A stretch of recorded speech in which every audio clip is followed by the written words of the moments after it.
C'est officiel, la FIA a donc dévoilé officiellement les Formule 1 de 2026. À quoi ressembleraient donc les Formule 1 de 2026 avec la nouvelle et prochaine réglementation qu'on aura en Formule 1. Voilà les premiers aperçus, les premiers visuels, les premières choses qu'on peut comprendre par rapport à cette nouvelle réglementation en Formule 1.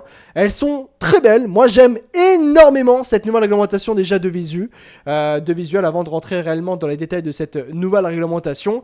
Et avec beaucoup de nouveautés. C'est pas réellement une refonte au niveau du châssis, c'est réellement une refonte en intérieur et également dans son fonctionnement, bien sûr, par rapport à ces Formule 1 de 2026, les amis.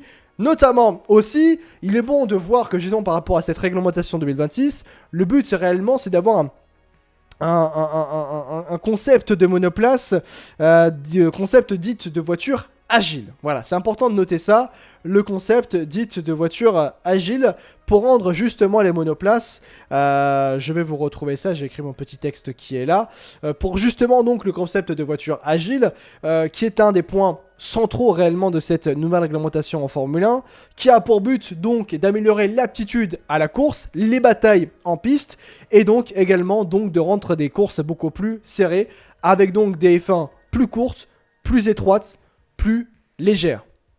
Et c'est ça qui est extrêmement intéressant. Il y a une réduction de poids d'ailleurs du poids de 30 kg justement. Des voitures plus courtes et moins larges. Près de 300% de puissance de batterie en plus. Et une répartition égale entre l'énergie à combustion interne et l'énergie électrique. Le carburant, ça avait été déjà révélé. Mais le carburant sera 100% durable. Et une amélioration de la sécurité grâce à des structures plus solides et des tests encore plus rigoureux aussi également. Et ça, c'est important de le noter. Et puis aussi également, et c'est important aussi de le faire comprendre, vous l'avez compris, la grande nouveauté autour justement de cette nouvelle réglementation, c'est la disparition du DRS.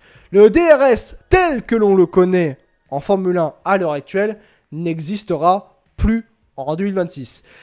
Tout ça pour faire place à l'aérodynamique active. L'aéro-active. Et ça, c'est très important de l'expliquer, l'aéro-active. Il s'en va très jeune, à 14 ans. C'est vrai que le DRS est arrivé en 2013 Non. Le DRS est arrivé peut-être en 2011. En 2011. Et d'ailleurs, je vous invite à revoir les images de la première année d'entrée en vigueur du DRS. Je vous jure qu'on a l'impression qu'il n'y a pas de DRS. Je vous jure qu'on a l'impression qu'il n'y a pas de DRS. Parce qu'en fait, l'aileron ne s'ouvrait pas énormément au point où à l'œil nu, tu voyais pas le DRS. Donc ouais, le F-Dog aussi en 2010, effectivement, y aide. C'est moi où l'aileron, on dirait celui de la F2. Non, la F2, c'est très courbé. Comme Julien. Mauvaise vanne, mais c'est pas grave. Mais la F2, c'est vraiment très courbé, hein, quand même. Là, sur la remontation, c'est un peu différent. Du coup, l'aéroactif, qu'est-ce que c'est ? Ça peut vous arriver, effectivement. Perso, l'aileron avant, elle me fait penser à l'aileron des années 2000. Novan, c'est vrai.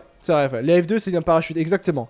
J'ai lu que la FIA réfléchissait pour 2030, c'est un carburant 100% biodégradable afin de revenir sur des V8. Tu as vu ça ou c'est fake ? Alors, j'ai lu ça, je ne pense pas que ce soit fake, parce que ça a été d'ailleurs révélé par un Motorsport aussi également, puisque, en fait, il faut réellement comprendre que... Pardon, excusez-moi, je tape dans le film, mais il faut réellement comprendre que pour les nouvelles réglementations, quelle que soit la discipline, je prends l'exemple de la Formule I vu que je suis beaucoup en Formule I, mais il faut réellement comprendre que chaque nouvelle réglementation à haut niveau du sport auto, en championnat du monde naturellement, comme en Formule 1, mais également aussi en FE, mais également aussi en WEC, on fait des nouvelles réglementations à base de technologies qui n'existent pas encore.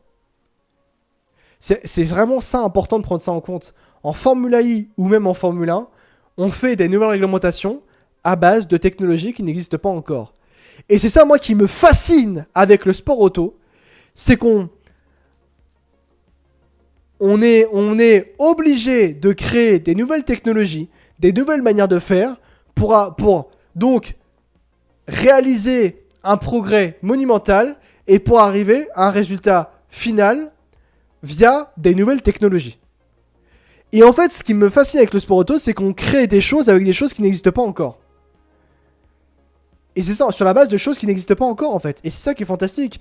Et c'est ça en fait aussi la réglementation qu'on a en AFE justement.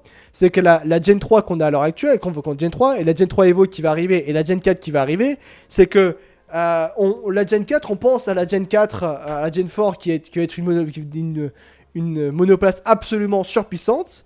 Et on va créer tout ça sur la base avec des technologies qu'on veut créer en fait finalement. Et là aujourd'hui avec la F1 c'est un petit peu ça, c'est qu'on crée des choses au niveau des moteurs, au niveau de ce qui se passe dans le moteur, au niveau de la partie électrique justement, où sur des choses qui n'existent pas encore. C'est ça qui est absolument fou. C'était le but des constructeurs à la base en Formule 1, développer des technologies très coûteuses pour les rentabiliser dans leur activité grand public. Et c'est exactement ça fait en Pyrosim, et c'est ce qui nous fascine de l'automobile dans le sport auto bien sûr, et qu'en Formule 1 on avait peut-être un peu perdu ça, tu vois. Apparemment les équipes sont furieuses du règlement du 26 et ont envoyé chacune un représentant se plaindre, nous dit Yazoo. Il y a une possibilité de ça aussi également, c'est vrai. Mais pour revenir notamment par rapport à l'aéro active, et parce qu'il est bon d'expliquer ça. En gros, qu'est-ce que l'aéro active par rapport à la nouvelle réglementation en Formule 1 en 2026? Et ce qui va être extrêmement intéressant. L'aéro active, c'est en fait un système d'action en piste où la monoplace va s'adapter à certaines zones au niveau aérodynamique. Elles vont l'aéroactive, c'est dans certaines zones, l'aéro va s'activer pour avoir beaucoup d'appui, et dans d'autres zones pour avoir le moins de traînée possible. En gros, il y a l'aéroactive qui va s'activer au niveau de l'aileron avant, mais en même temps au niveau de l'aileron arrière, pour éviter un déséquilibre entre l'avant et l'arrière. Eh bien, l'aéroactive qui s'active justement, il y a 2 flaps au niveau de l'aileron avant et 3 éléments au niveau de l'aileron arrière qui vont s'activer justement pour donner dans certains secteurs plus d'appui et dans d'autres secteurs le moins de traînée possible pour être le plus rapide possible. Et justement, par rapport à ça, eh bien, l'aéroactive s'utilisera via 2 modes de fonctionnement. Le mode Z, qui est... Le mode Z, pardon, la position dite... Je vais pas y arriver. Le mode Z, je vous jure que c'est horrible. Le mode Z. Ah vraiment, le mode Z, c'est vraiment le... Ah moi, je vous jure que le mode Z, sans dire la personnalité à qui je pense, mais à chaque fois que je dis le mode Z, j'ai son gros nez, je vous jure que j'ai son gros nez que je vois son gros nez et ça me tue de rire. Bref, je reviens là-dessus. Le mode Z, qui est la position dite standard avec un fort appui, ce que je vous expliquais juste avant. Ce mode sera utilisé en virage et la voiture reviendra justement automatiquement à ce mode Z au moment de la zone de freinage. Et l'autre mode justement qui est le mode X, c'est l'aéro active qui se mettra en place pour mettre les ailerons en mode position à faible traînée justement. Et ce mode sera justement activé par le pilote dans les zones de ligne droite prédéfinies par la direction de course. Et c'est là où vous direz, mais alors en gros c'est la même chose que le DRS. Alors, c'est en fait... pas la même chose que le DRS, c'est un DRS qui sera forcément extrêmement amplifié puisque là on a un aileron qui s'ouvrira bien ouvertement mais également l'aileron avant qui s'ajustera avec l'aileron arrière et aussi surtout, et ça c'est important de le noter, c'est le mode X pourra être donc activé, ce mode à faible traînée, quand le pilote le souhaite. Quand le pilote le souhaite. À la différence donc du DRS où le DRS est activé en course justement, quand le pilote est à moins d'une seconde d'un pilote qui est devant lui. Et ça c'est différent maintenant. Le mode X peut être activé absolument quand le pilote le souhaite dans des zones prédéfinies, bien sûr. Et ça c'est intéressant. Mode X sous safety car, let's go. En gros, pour ceux qui comprennent pas, c'est un peu le KERS durant les années 2000 et 2010. Non, pas la même chose. C'est pas du tout comme le KERS. Le KERS, c'est un bouton de boost de puissance qui a été récupéré via l'énergie cinétique. Ce qui est totalement différent. C'est totalement différent. Là, on parle juste d'aéro active. C'est l'aéro de la voiture qui s'active littéralement. Et je trouve ça fascinant, moi d'ailleurs. Une aéro qui s'active directement sur la voiture, au niveau de l'aileron avant, mais également au niveau de l'aileron arrière. Le truc qui s'active automatiquement. C'est incroyable. C'est au niveau de l'aéro seulement. Hein.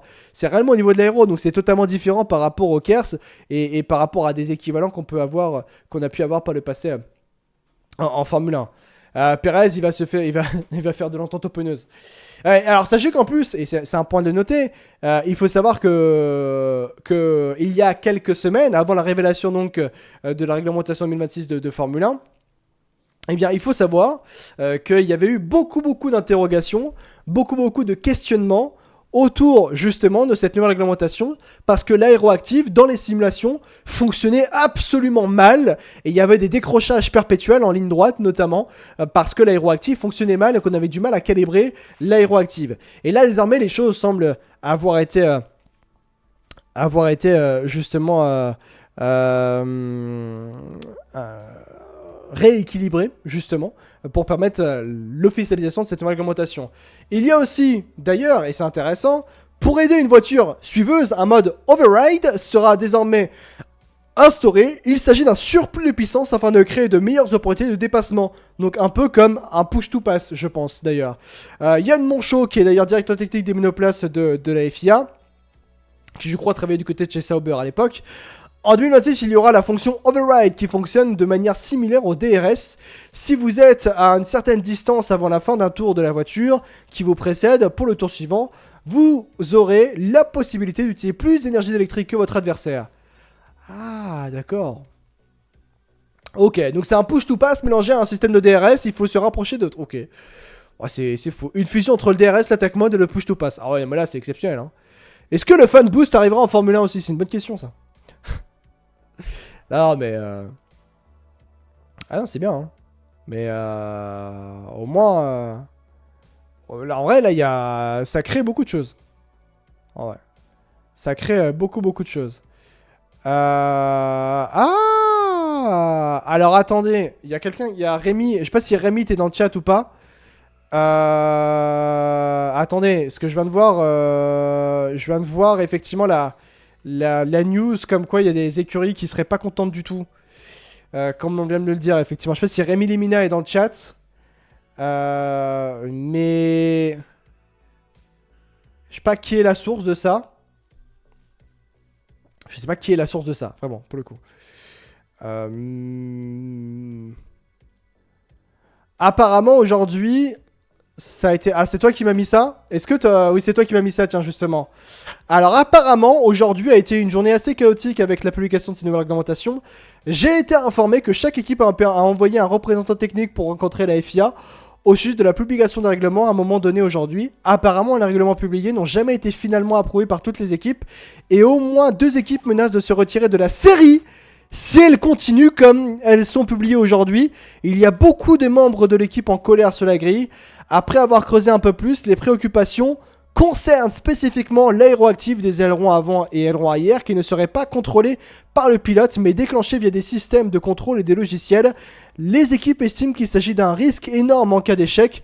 De plus, le problème est que le plafond de coût interdirait également le coût du remplacement des pièces d'aéro actives sur la grille. On dirait que la FIA a un petit problème avec celui-ci. Bah alors, pour le coup, la source, c'est ce monsieur qui est...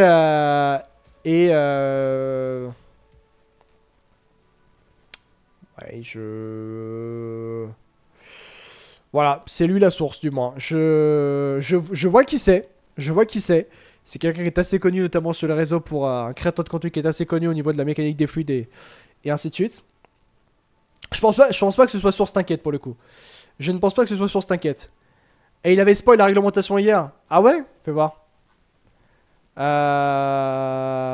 Voilà, réglementation. Je vais voir ce qu'il avait fait. Enfin, il avait spoil. Il avait pas réellement spoil, quoi. Mais ouais. Oui, non, mais lui, pour le coup, je pense qu'il, pour le coup, il est assez fiable. Après, c'est vrai que je pense que c'est...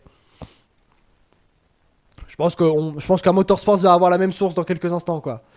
Mais ouais. En tout cas, les écuries ne seraient absolument pas contentes de la manière de faire, justement, de la FIA. Si, il a spoil, il a retiré son tweet. Ah ouais? Ah, je savais pas. Étonnant.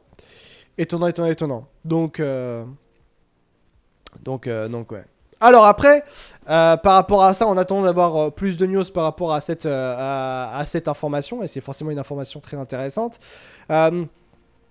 Qui serait en avance par rapport à la motorisation 2026 notamment, puisque c'est le cœur du sujet, puisque je vous rappelle que la semaine prochaine, l'année en 2026, 50% de l'énergie utilisée proviendra, 50% de la puissance proviendra de la partie électrique, donc ça c'est intéressant de le noter.